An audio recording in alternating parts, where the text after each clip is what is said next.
Kick us off. Uh, that's about as long as I can wait for my teacher wait time. I'm not as practiced as I used to be, so I'm gonna jump in. I'm really excited to have the part two of this conversation. So thank you everyone for joining us on this call. I'm seeing some folks, continuing to hop in. Welcome. If you're listening to the recording later, welcome as well. Thanks for taking time to check out this recording and review that. But really excited to kick off this conversation. You are here because you want to hear more about AI applications and learnings for college access and higher education. And so we're really interested in contextualizing artificial intelligence for some of those use cases. My name is Daniel Lopez, and so I'm actually the host of the AI Education Conversation podcast. In addition to that, I've spent my entire career really on the college access side of this work. And so really helping young people really across the country here in the United States with applying, attending, and enrolling and persisting in universities, right, in the post-secondary landscape. And so recently my work has taken me to an organization called OneGoal, where I really have the opportunity to lead teams doing this across Massachusetts. So really excited to be able to bring both of those perspectives to this conversation. And I want to pass it to my guests. Really excited to share more, and hear more from both of them in part two of our conversation. We had a really great podcast conversation on the podcast that I referred to, which we'll share in the chat if you're interested in kind of hearing the part one of this and want to hear more, of our conversations. But I'll pass it to Ksenia to kick us off here and introduce yourself. Thanks, Daniel. So my name is Ksenia. I grew up in the US and went to undergrad there, got my MBA there. And actually the first year out of my bachelor's, I ended up working at the college that I attended, Kenyon College. After I got my MBA from Booth, I was also there as a student and then alumni interviewer while I lived in Chicago. But for the last 10 years, I've been living and working in Germany, and I'm now with Fobizz, heading up their international expansion efforts. And I'll give it over to Katharina, my colleague. Thank you. Hi. I kind of did it the other way around. So I was born in Germany and now I live in the US. I worked as an educator for many years in Germany, in the United Arab Emirates, and in South Korea. I worked in various roles across curriculum design, school development, IB coordination, but then slowly transitioned roles to roles that were more on the content and innovation side of things. So I did projects with school book publishers, and now I work with Fobizz mostly on professional development for educators, but really on everything that brings more innovation and safe AI usage to more schools. Awesome. Perfect. Thank you all for the quick introductions, and just really excited to have part two of this conversation. I know we're very fortunate to have been, in communication and having very many conversations together really over the last year. And so really excited that we get to talk about this new, subject matter area, but still applying, our passion for artificial intelligence, helping young people, helping educators really across the world to transform education or that educational experience. And so just before we really get too deep into this conversation, a little bit of housekeeping for the folks here today. Just want to invite, you'll notice at the bottom there is a little Q&A box there. And so throughout this webinar, we want to hear from you. If you have unique questions, what I would invite is if you have any questions for myself or for Ksenia or Katharina, you can feel free to just put there your name, maybe your title and your organization, so we have a sense of where you're coming from, as well as the question. And we're going to do our very best to try to answer as many questions as possible throughout our conversation. And then the second thing is, again, as I was saying before, if you have any, if you're interested in learning more about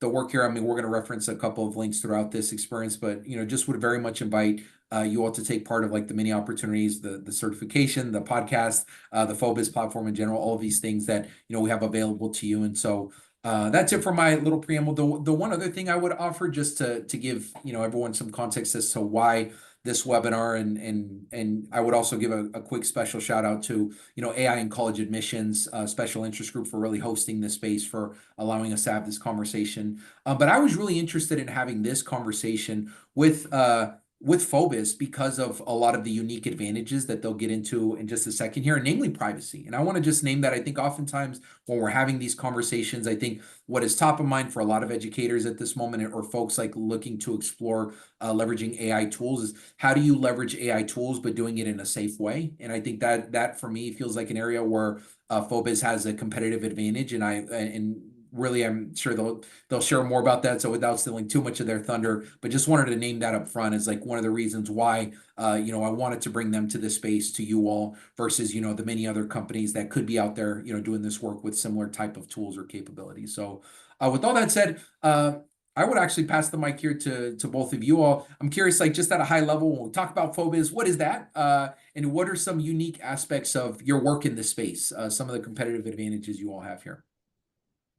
Sure. So Fobizz, it's a German-founded company, and it is currently the leader in the edtech space for professional development and digital tools for educators in continental Europe. Now, Fobizz has continued to evolve as the educational needs evolve. Started out just with professional development, then as educators asked for digital tools where they just had a one-stop shop, Fobizz added digital tools. Then when ChatGPT came on the scene, Fobizz quickly reacted and integrated AI both into the professional development offering and into the tools. And that brings us to today, where we have in the German catalog over 350 courses, the English catalog, which is much newer, that only started a little over a year ago, about 50 courses, and a variety of digital tools and teaching materials that educators across the world can leverage in various languages, mainly in German and English.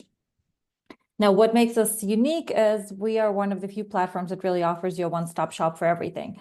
We focus very much on education, and our philosophy is it's not enough to just throw a bunch of tools at educators. You need to actually give guidance. You need to show people how to use the tools properly and give examples into how to implement them in the daily practice in the classroom. So we try to not fly high level on theory. We try to really keep it practical so that a teacher can watch a course and take it into the classroom the next day. And as for the tools, as Daniel mentioned, we put a lot of emphasis on data privacy because in Germany, there are a lot of large companies that simply cannot enter a classroom due to GDPR, which is our data protection laws. On top of that, we have a unique way in which we integrate the AI providers into our platform. First of all, anytime you're using any of our AI tools, all of the prompts that you send, everything is anonymized and it comes from Fobizz. So your identity is fully protected. If you accidentally put in personal data, and we have warnings all over the system asking you not to do that, but if you by chance do, and we identify that as personal data, as something that may look like a home address or a name in any language that we're checking on the platform, we will give you a little warning saying, are you sure you want to do this? It looks like personal information. There could be a false positive. You can override it and keep going, but for us, it's better safe than sorry. And then last but not least, and I think actually the most important piece is none of the data that is used through Fobizz is used for model training. So that I think is really critical because in our current day and age where we're really wondering, okay, we know that when we're using free versions of AI tools out there, everything is getting gathered because that is the data that is helping power the knowledge base, so to speak. That is not the case with Fobizz. So anytime you're using the platform, the data is not used for model training. You and your students can feel safe when you're using it.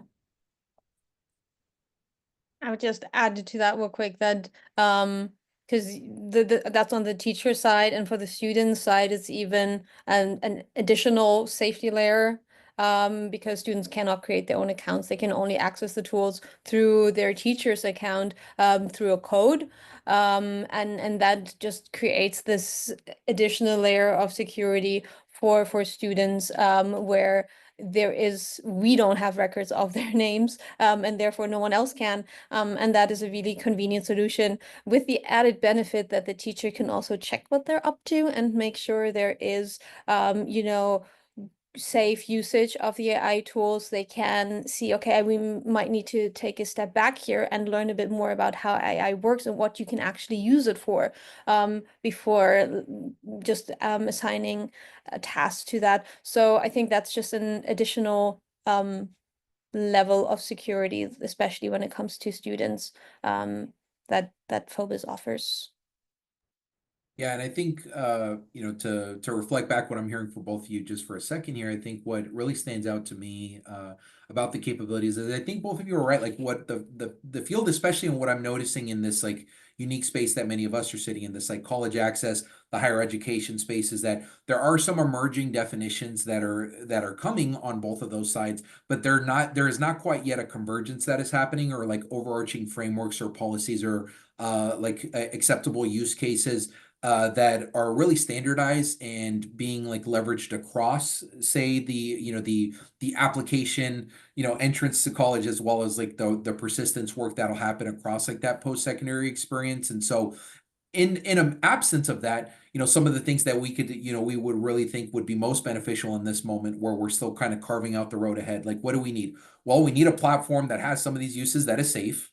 We need to start thinking literacy and what that means and begin contextualize. And we need education. We need a place where there's opportunities to learn from others who are using these really exciting tools in innovative ways that can really help to elevate our work. And I think like what I just heard all of you, both of you say, is like Fobizz very much does all three of those things, right? In terms of like how it supports. So just want to reflect back a little of like what I think is also needed in this particular moment. Let's go there further. So when you all have an additional, I think, unique lens that you all are bringing to this conversation, which may not be the experience of everybody in this panel. Certainly not my experience, is the international perspective. So not just benefiting from the post-secondary landscape and what we've learned here in the United States, but also learning about our colleagues throughout the world. And so I'm curious, when you think about some of those perspectives, what you've learned in engaging in a lot of those conversations. When we think about what is needed to support young people with transitioning to the next level of education in that post-secondary landscape, or to be successful once they're there, for our higher education colleagues staunchly there, like, what are you noticing? What are some of the things coming up there, the needs? It's a really interesting question. And what stands out most to me is that there's a lot of companies and a lot of efforts that are focusing on the K-12 space.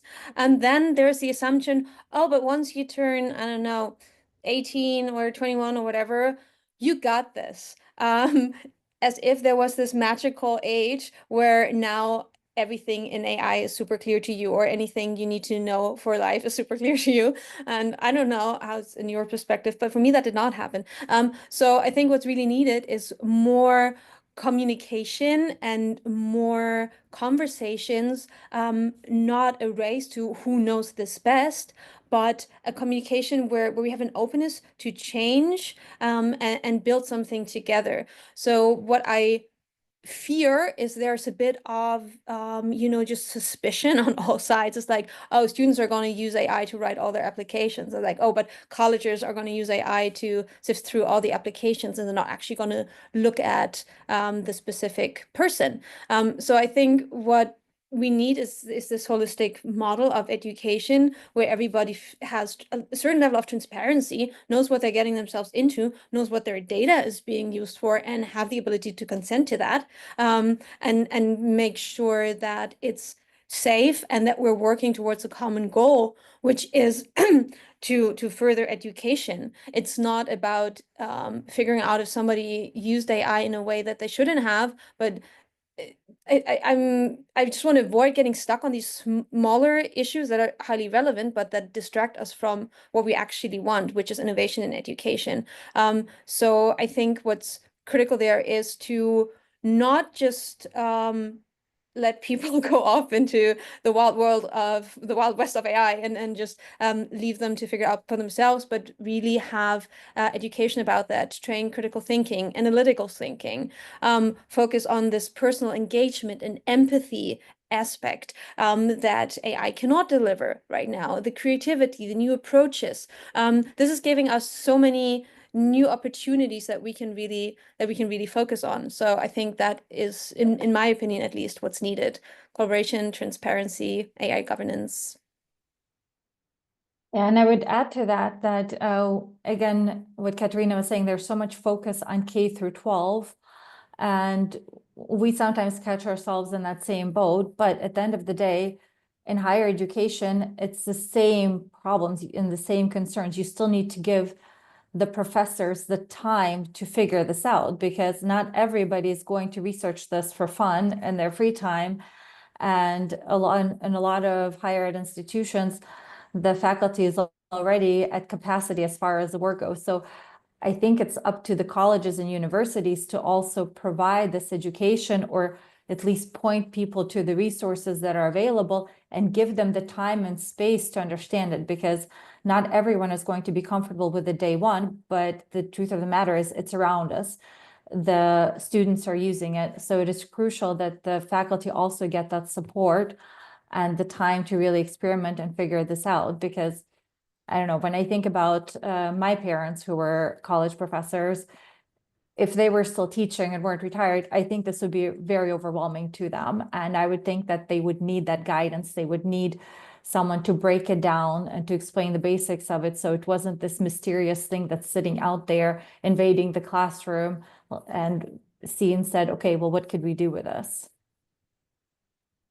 Yeah, I would totally agree. I know I was alluding to this earlier, but I very much think that there's continuing to need to be a space really on both sides of the aisle here of what are acceptable like use cases, what are the frameworks that we're working off of, and like what's the more like holistic experience of how we see these tools enhancing or transforming the educational experience in a safe, ethical way, but also in an effective way, right? A way that makes our work easier, really allows us to be more effective in like the types of things that we are trying to do to support our young people through this transition.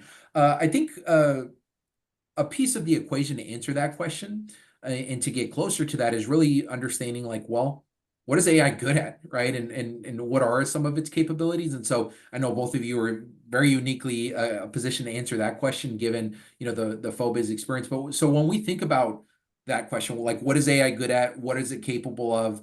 The types of things that we are seeing like it's most effective in use for, like what are you all learning there? So I will kick this over to Katharina in a second, but first I just want to mention, let's dehumanize AI for a second, because we keep talking about it as a person, and I know we ourselves use the term assistants often, but at the end of the day, we're talking about a large language model. We're talking about a huge set of data. So when we're talking about what is it good at, it's more how can we utilize it best, because at the end of the day, we need to remember what is critical is having a human-centric approach to this. We had this conversation before. This was the top of the conversation at the UNESCO Education Week in Paris in September, the human-centric approach to AI. So we know how AI functions, we know its strengths, we know its weaknesses, and then the question is, how can we utilize it best to make sure that we're getting the most out of it? And so, Katharina, with that, I'll give that over to you. Thank you. No, I love that, because it's in so many instances, it's exactly that people have a tendency to forget that and humanize it, and you just use it as, oh, this is this amazing thing that can answer all my questions. But where does it get those answers from, and are they necessarily correct? Maybe not. So yes, it's good at automations, it's good at language processing and content generation. And I think if you have the knowledge, if you understand how it functions in the background, and you really have that basic knowledge, then it can be extremely helpful. And to answer your question, what is it actually good at?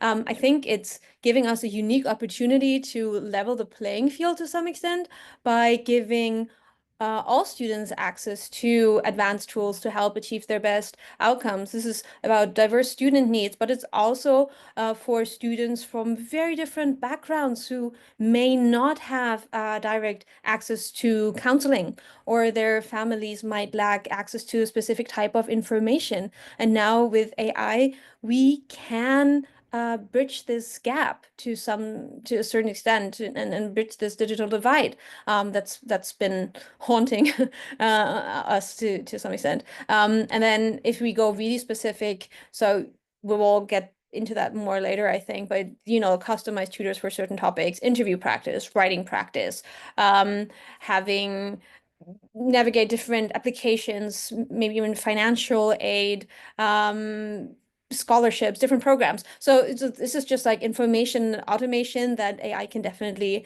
help with, career exploration, resume building. So these are things that it definitely is very helpful for. What it's not good at, in my opinion, is really this genuine new ideas, coming up with different approaches, research questions maybe. So that is a great assistance, I would say. But if you choose to let it do the thinking for you, there's going to be a lower quality of outcome in the end. So I think really understanding this principle, as Ksenia pointed out, and then building on top of that is really where it can come in super helpful, and we can take advantage of this. Yeah, and Katharina, even to your last point there, what really stood out to me in some of the use cases you were sharing, and I totally agree. Even if we only see the value in artificial intelligence, at least over this next 12-month period, as being like a tremendous force multiplying tool for things such as differentiation and accessibility, right? Navigating language barriers or pieces like that. That for me, at least thinking about the college access lens, feels like such a vital piece of the component that, you know, folks who are doing that like really hard work don't always have capacity to do, right? An example that I'm really thinking about that came up for me recently is in last year's application admission cycle, you know, I had the opportunity to visit one of our school sites, and I was talking to, you know, a student who had gotten back a couple of acceptance letters from some schools, and she also had her financial aid letters associated with some of those schools. And she unfortunately had like a pretty challenging senior year experience because she had had 3 different teachers over that year. They had been, you know, there had been some challenges with teacher turnover, unfortunately, just having a stable teacher throughout that experience. And you know, I had seen one of her financial aid letters from an institution, the one that she had planned on attending. And as I'm walking through this letter, I noticed that she had a $20,000 gap to attend that school. And so from my perspective, I'm looking at that, and that's like a major red flag. I'm really worried about this, you know, this gap for, you know, this young person to attend the school. And I'm explaining it to her. I'm walking through like, hey, so like, you know, are you feeling, you're saying you're going like, do you have a plan to cover this like $20,000? Have you appealed your financial aid? And she was like, no, I'm planning on going. I think it's going to be okay. Well, have you talked to your parents about it? Are you, you know, she's like, no, we haven't had a conversation yet, but like, I'm sure it's going to be okay. And so it was just so unfortunately clear to me that like, you know, this poor, you know, student is about to get hit by a train in terms of like the obstacles that she's about to experience with this. And yet it wasn't even registering that that's like was her circumstance. And it just made me wonder, like, could AI have supported in that particular instance where there had been so many gaps and like a human, right, expert that could really support her with that analysis, up to like me randomly walking into this class one day and like being able to, you know, connect with her. And so I think about the role that AI could have played in like helping her just make sense of those things initially, right? Maybe not totally have the plan to come up with the gap, but could it at least identify the gap sooner? Could it have helped her with some of the resources needed to explain these complicated concepts to like her family in a different language, right? And so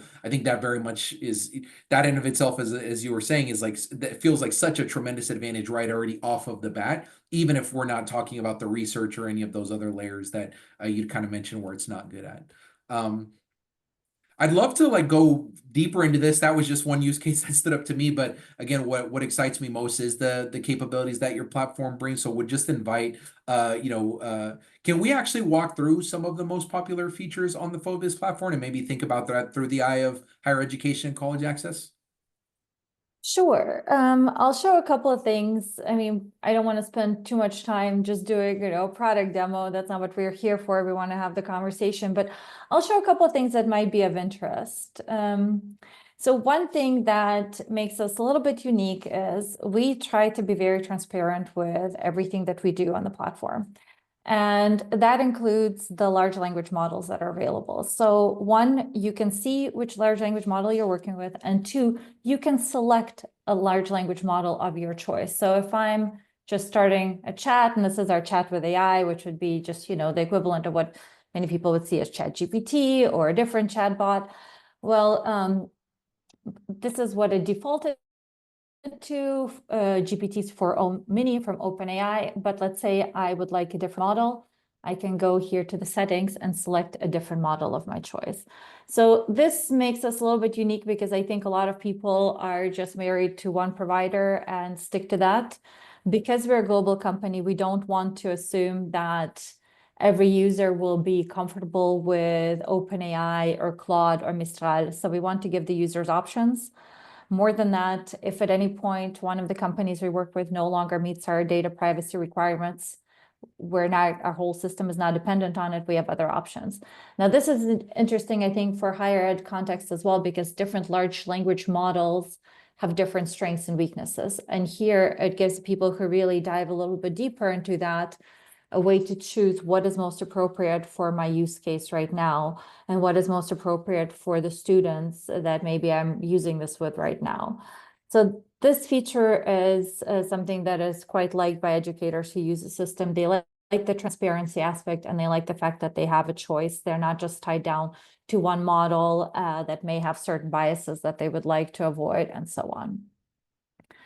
So that's one. Another one, of course, is the fact that you can share things with your students, and that you can do through the shared spaces feature, which is basically like a virtual classroom.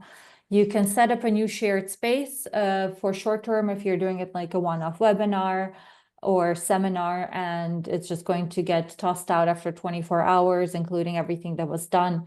You'll never see it again. Or you could do a long-term access for the for the term of your class, whether it's a semester, quarter, a year, depending on what system you're on. And within that shared space, you can go ahead and create different projects.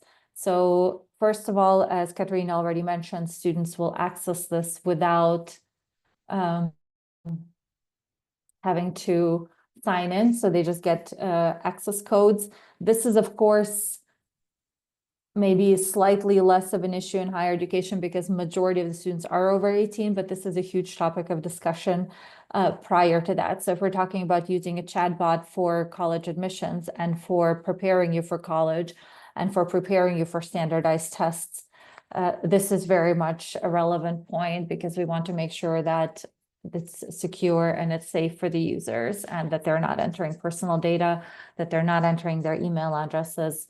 No student data is stored at any point in here. And so within the system, we can create a project where we can share anything we want, including customized chatbots. So, and I will jump over with that to the third feature that I will talk about, and probably the favorite feature from a lot of the things that we've heard, and that's our customizable chatbots, customizable AI assistants, as we refer to them in our system, that you can create. Now we have a whole catalog that we've created for you that you can browse, and you can see, again, I mentioned that we're very transparent about it. So you can actually see what's under the hood.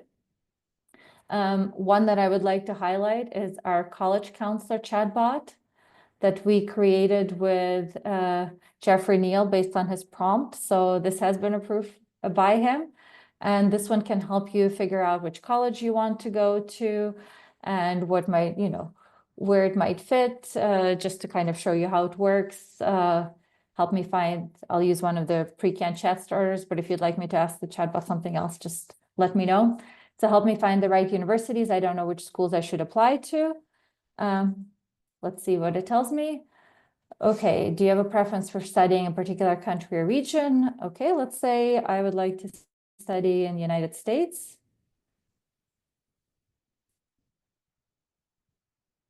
Then the next question, okay, US is big. It wants to know specifically where. I will just say open to exploring across the country, but want a small campus. Understood, you're looking for university of smaller campuses and so on. So you see it's going to continue asking me questions until we get to a certain point. And once it finishes asking me all the questions or gets enough, I don't know, type answers from me, the user, it's going to put out a list of suggestions. I've actually played around with it, and it's been pretty fun to see which colleges get recommended. And it works quite well. And again, in this example, we used the United States, but you can also use this for other areas. Now, if I wanted to see what exactly is behind this chatbot or any chatbot that is in our catalog, you can take any chatbot and take a look under the hood. So if we're looking at this particular one, all I have to do is click on Remix,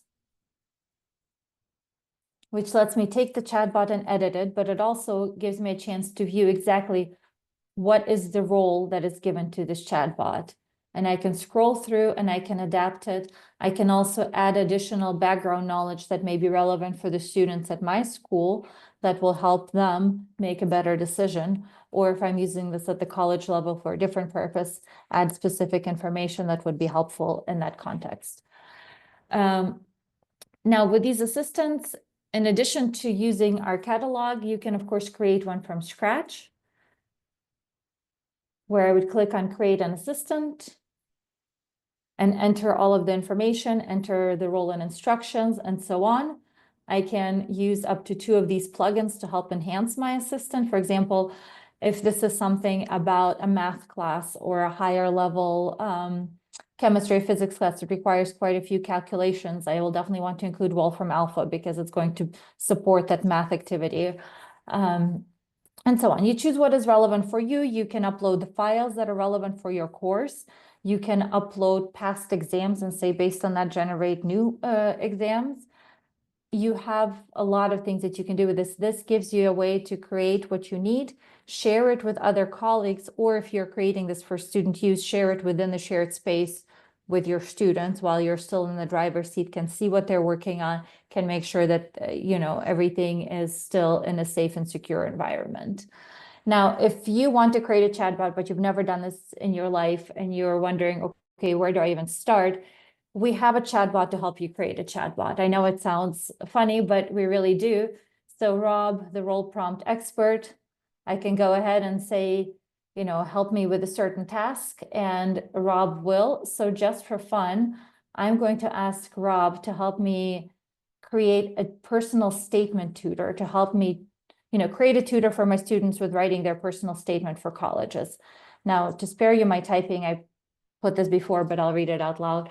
So your personal statement tutor who specializes in assisting students with their college application essays. Your primary role is to guide students through the process of brainstorming, idea generation, and writing improvements while ensuring that they maintain ownership of their personal statement. You will not write the statement for the students, but will empower them to express their thoughts and experiences effectively. This is a starting point. The way I always talk about AI is it's an iterative process. So, okay.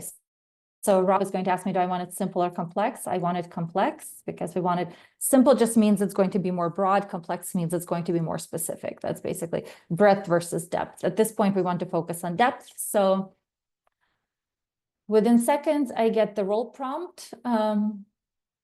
I can tweak it, I can review it, but I can also just copy it and go ahead and try it out. So I copied the prompt and I'm going to create an assistant. I'm going to go ahead and place this prompt. So this is my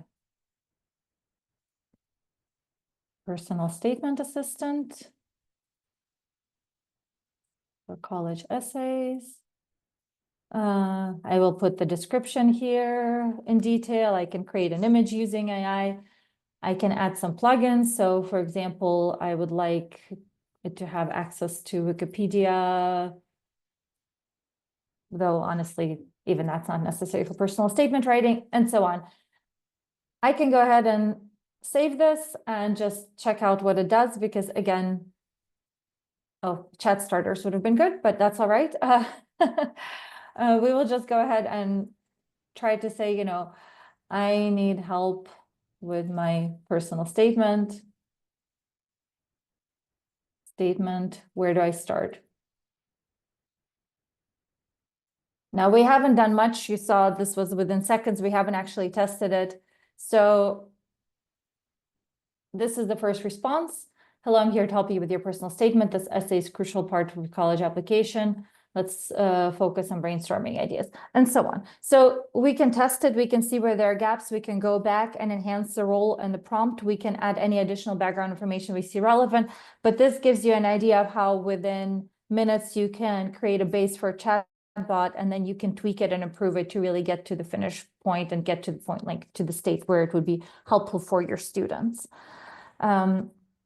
Another one, if you're talking about higher education, a context that works there is you can create a research assistant for yourself. So this one is a literature research assistant and can help you with a few things here. You know, how can I find recent scientific articles on my topic, and so on. It's of course going to first ask me what topic, and then or no, first it's, yeah, okay. How can I find it? It's going to give you options, and you can continue interacting with it until you get to the answers you want. If you see that it doesn't quite give you what you need, you can go ahead and edit it and add more to the role and instructions so that it's a bit more detailed. This was actually something that came out of, we translated one of the German assistants that was created by a higher ed institution that was using Fobizz here, or that is using Fobizz here in Germany. So these are just a couple of the highlights. I don't know if there are any questions on that, but I think what I mainly wanted to show was that you can really focus on certain features. Katharina, is there anything else that I'm missing, or what am I forgetting? I'm definitely forgetting things. I mean, we could spend hours just demoing all the things that they are, but I think you provided a good overview. I think one more use case that we've heard a lot from the higher ed institutions that are working with Fobizz is that people love using chatbots to accompany their readers for their seminars or for the lectures, so that you can basically use your own reader as background knowledge, and then students can get quizzed on content, or they can get summaries, or they can work with it, which makes it a bit easier, and you don't have to answer all those emails yourself, but your chatbot can do it for you. Yeah, and if I could just jump in here for a minute. I think you all, Ksenia, you really got my wheels turning on the many ways that you could use it. But what really stands out to me about this view and the way that you have designed this is it's just so scaffolded, right? So if you are someone who is not quite sure yet, what are going to be the best ways to leverage the capabilities of AI in your daily work streams? This can really start to get your wheels turning around those things. You know, personally, in my own experience using AI for, you know, at this point, probably over 1,000 hours, what I have like found are two questions to often ask myself as I think about where it's helpful and where it's not. Is like, what are the things I really want to be doing with my time in a day? If I could just like wave my magic wand and only do those things and lean into my strengths, and what are kind of the sand in my shoe, things I don't really enjoy doing throughout the day. So as an example, if I was working with students to even go back to that personal statement chatbot that you had described, one way that I might consider going about that is saying, well, I actually don't need the chatbot to like do everything related to the personal statement for students, because there's actually parts I really enjoy doing. But what I do need it to do is if I'm in a class with 30 kids and I want to be able to talk to each kid one at a time, I need to find a way to entertain the other 29 kids so that they're doing something productive while I'm speaking to the one. So I might design a chatbot to say, hey, I just want this to focus on grammar and structure. Do all that because I don't enjoy that, don't want to really do that. And you're gonna be able to work with students individually. They're going to continue to iterate and be able to get sharper there. And what I'm going to meet with each student about is to really make sure that that personal statement is a reflection of their values, their passions. It tells a story that really aligns the overall application of their arc, so that they're going with a really competitive essay that is really just authentic to who they are. And I want to do that because I really enjoy that. That's the part of the work that I enjoy that really gets my lights my fire. And that might be a way to like really think about the role that you play as the educator in that experience versus the other. And again, very and to just take a hard pivot for something else I noticed that you all had, which I actually think are game changers, which I don't know if folks totally realize that, but here in the United States, I don't think I have to share too much here with folks to know, like, we're in a very interesting season, right? There's like so many policies. There's a presidential transition. There's like the landscape is just very seismic in terms of like information coming our way and us trying to keep up with it. And so I would imagine if I was on the college access or the higher education side and I'm just doing the best I can to keep up with information, that text to audio capability, that create a podcast capability, if I'm wanting to, take a new paper or a new executive order that just came out and understand what it means for me or my work, I might consider uploading that and listening to a podcast version of that and instead of trying to read a 60-page document. So maybe I can do it in between meetings to kind of get the headlines behind how something might impact my work and how I need to orient. Versus again trying to just read all of these documents and all of these different PDFs that are bombarding all of us every day. And so those are some other ways that these types of AI capabilities can enhance your work streams to make it feel conducive to your work and just take off some of that stress there. No, absolutely. And what you just mentioned, oh, sorry, Katharina, go ahead. No, I'm just like, what a great idea. Thank you. Yeah, and what you mentioned with like the long papers, I've done this before where I needed to just get a couple points out of a longer document, and I used our AI PDF chat, because at that point you're not working with a whole large language model. It literally just references the document you uploaded. So I would upload a document and I would ask specific questions about it, and then kind of get the answers that I needed and move on. Or, not get the answers that I need and say, okay, I'm gonna have to read this because this is not giving me enough. But either way, it helps me save time, and it helps me kind of pare down the information to what I need. As for the grammar and spelling piece, I think once you worked out on the personal statement or the general idea of it with your students, you could also use our new experimental tool, the AI for feedback, where the students themselves interact with the chat bot and go through various iterations of submission, and they can have up to 5 different versions. And then at the end of the day, you as the educator see version 1 versus version 5, where they started and where they got to see, okay, did they actually improve this? Did they take the feedback from AI to improve the structure, improve the spelling, improve the grammar? Or did they kind of just phone it in? So that one is kind of fun. More than that, on a class level, if we're talking about a school setting, you can see, are there gaps across the whole class that we're seeing where consistently in the first few drafts, certain things are lacking? Is there something that we need to address on like a general level because there's maybe like a missing stone in the puzzle? So lots of ways to apply this and to kind of just add a little bit more flexibility to the day and to the classroom. And again, I think to go back to, I know a piece that you'd mentioned earlier, which is also really exciting, is in addition to just like the scaffolded view, where again, you don't have to create your own chatbots if you don't want. You can just opt into the many options that already exist here. There's also courses. So I know, like myself, I'm really excited that I was able to, contribute and offer a couple of courses, since I am one of those folks that geeks out on AI and thinks about AI all the time, as you all were alluding to earlier, just the folks who make the time to learn more here. But I know that there's a couple of, so again, if you were someone who's just really continuing to think about, how you might want to use AI, what ways it can just help to just make your work and your life easier and help you to amplify your impact in the way that you want to amplify your impact for the communities that you serve. But I know, actually related to that, there's a really exciting opportunity that is coming up that I want to make sure that we put out into the world here with your certification course. So do we want to talk a little bit about what that's going to be? Oh, thank you for Sure. mentioning that. Yeah. This is like my little not so little anymore actually project. So Fobizz started doing certification trainings on AI in Germany a couple of years ago. So they've done, I think, 9 rounds at this point. And we did the first one in English last year. And it was really exciting because it was really for people from all around the world. And then we tried to give a very good and helpful introduction to AI and get people to start experimenting with it in a safe space where they really do not feel overwhelmed by this load of information and feel like, oh my God, I'm so behind. Everybody already knows everything about this. So take away that fear and give like step-by-step guidance and walk people through the process. So we've designed this, it's a 6-week course. It's asynchronous. People can do it whenever, wherever they want to.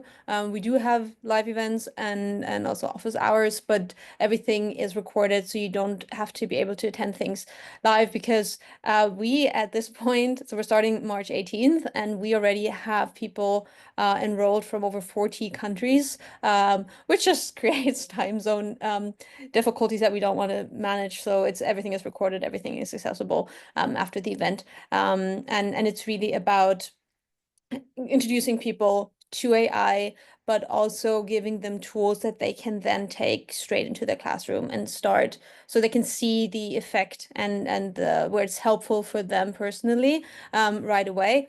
Because throughout this course, everybody has to create a project, which is either they design a lesson with or around AI, or they create a personal chatbot for one of their personal use cases. And that is basically what it all results in. So you have an actual product by the end of this certification training.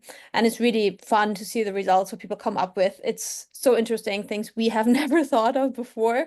I was like, what an amazing use case. And we're actually publishing some of the chatbots that participants created on our platform just because we think they're so great that other people should be able to access them as well.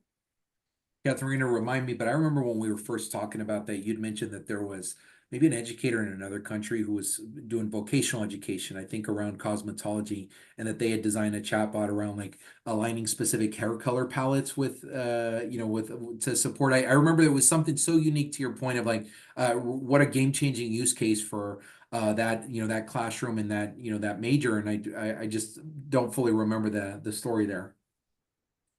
Yeah, it was two educators from a vocational school here in Germany that created a hair color chatbot for highlighting hair that helps you kind of figure out the right mixture in order to do proper highlights for your hair, which we just thought was like such a unique thing. We would have never thought of that.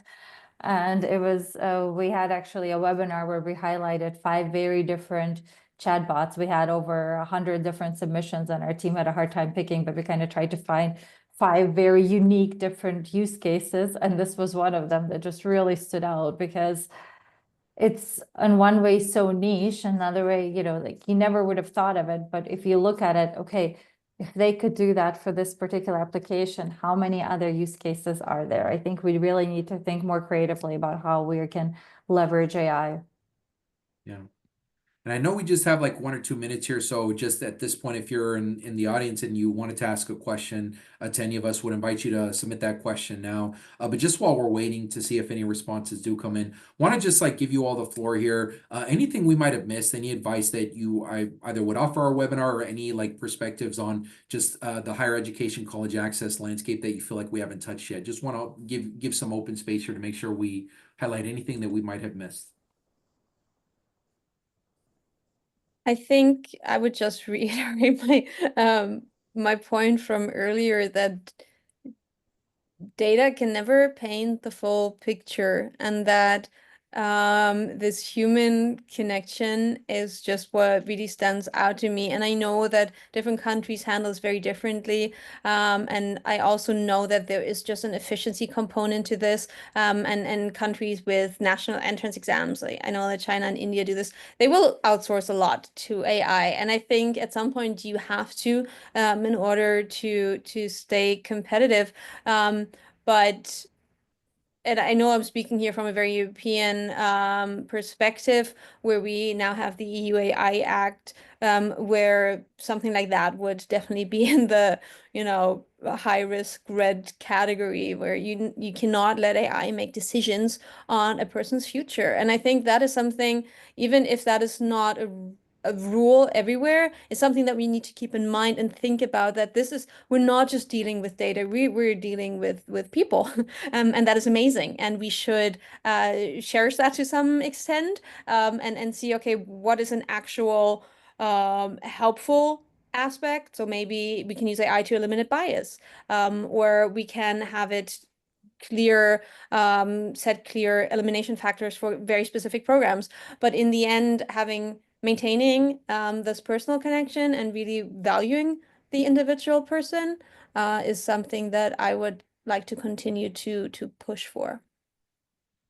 The way I see it is we have a lot of concerns around, how AI is used in the process here, who used AI to write the essay for them, is admissions using AI to grade and select. I think if we step away from all of that, we can actually use this to maybe re-emphasize the importance of higher education and of college education, because right now we find ourselves in a situation where a lot of colleges are closing their doors or going to hybrid models that are half online. And I think that this gives us an opportunity to really re-emphasize the importance of fostering analytical and critical thinking, which is so important in the age of AI.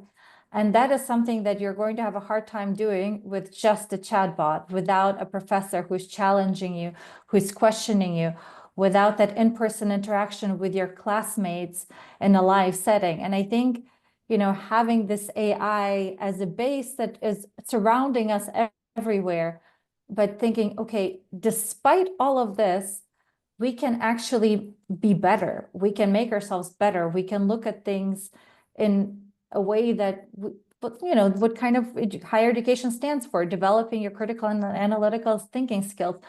Because at the end of the day, when we're focusing so much on the facts, how many of us remember what we studied in a college classroom to a T 20 years later? We don't.